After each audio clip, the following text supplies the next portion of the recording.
Coming to you from Ground Zero Radio Studio, this is TeenTix Art Podcast. You can call us TAP for short. We're all part of TeenTix programs, which works to emphasize youth voices in the arts. I'm Carolyn, a newsroom writer for the TeenTix blog. I'm Ashia, also a writer from TeenTix Newsroom. And I'm Anya, a member of the New Guard, TeenTix's arts leadership group, and a teen editor, and we're this episode's hosts.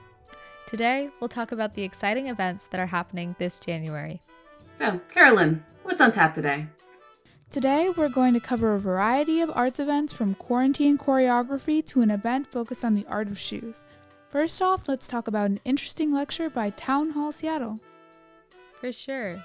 This lecture, The Artists Who Risked Their Lives Using Art to Defy the Nazis, is really tied to TeenTix's mission. TeenTix has recently produced several art as activism workshops, and this town hall event exemplifies the use of art in creating change. Even though these artists were making pieces almost 100 years ago, this event still feels relevant today. I agree. This town hall really showed the power of art and the importance of self-expression and its inherent ties with activism and the radical movement. Especially important to understand inside of these movements for modern day relevance. With history seemingly repeating itself, it's good to look back to the past to help us overcome our own modern day struggles. What do you think, Carolyn? I definitely agree.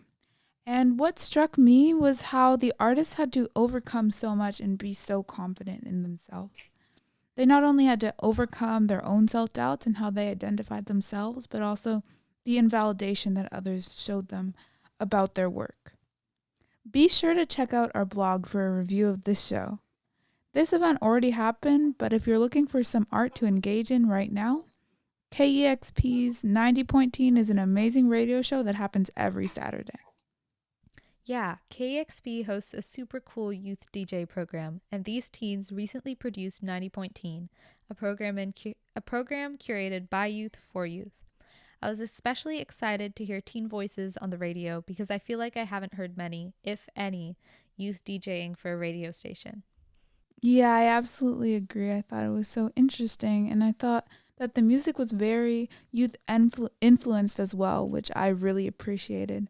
And I heard a wide variety of kind of unique music, but it was still a popular and used style, which I felt like I had heard before, but it still had its unique rhythm, and with each piece you could hear different style, like within popular music right now. And also I thought it was interesting that there were different languages. And I wondered, where does that music come from and who was singing it? Because I had never really heard very many stations that incorporate different languages, like French and Spanish. Yeah, I agree. Leading us to our next event, the film about a father who, from the Northwest Film Forum, appropriate film for a time where many of us are living with their family, stuck inside with their family packed for 24/7. In a time where all of us are becoming a little more acquainted with the people we live with, this film takes a closer look at family and connection within a digital age. Just from the trailer, despite the film being in the making for 35 years, it carries itself relatively well, and it has excellent filmography. Yeah, definitely. This film is available January 22nd to February 21st at Northwest Film Forum. And I agree, it's a great way to look at being around family all day. It really relates to our situation right now. And another thing that connects to how we're all living right now is Choreographic Shindig 6, an annual choreographed event by Wim Wim. I really liked the parallel between the dance show and the life we're living right now. What stood out to me was the idea that we live in a simulated reality, which especially relates to me right now, and I think a lot of others as well. I feel like that we don't know what we should spend our time on or what really matters anymore in a time where we have seemingly infinite time on our hands. For sure. I saw Choreographic Shindig 5 last year, and it was a great mix of contemporary and modern dance pieces, so I'm excited to see this year's show, even if it is virtual. I do think it's really cool that these pieces have adapted because of quarantine, either by changing their subject matter entirely or moving to a different medium like film. This show really demonstrates how artists use their reality and are influenced by current events and creating their art. This event premiered in September, but it is available online. You can get 3-day access for just $5 if you're a TeenTix member. And since to our next event on the history of shoewear, we'll be looking at Behind the Seams, Fabulous Footwear by Mohai. Off the bat, it seems to open a really good dialogue on the various forms of art and its place in everyday society. It's essential for everyone to step back and analyze our understanding of what is art and how it helps us in everyday life, be it just a painting on the wall or snug on your foot.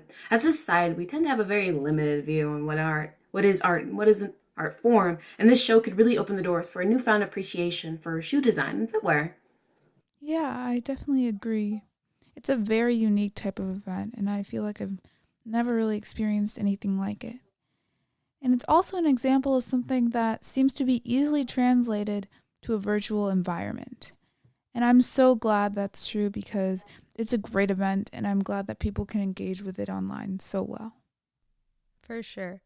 I will say it's a little ironic to be examining footwear right now, as mine aren't getting a whole lot of use, but perhaps we will be using shoes and walking more often in the future. I also did not know that Mohai has a clothing collection, so that is super cool.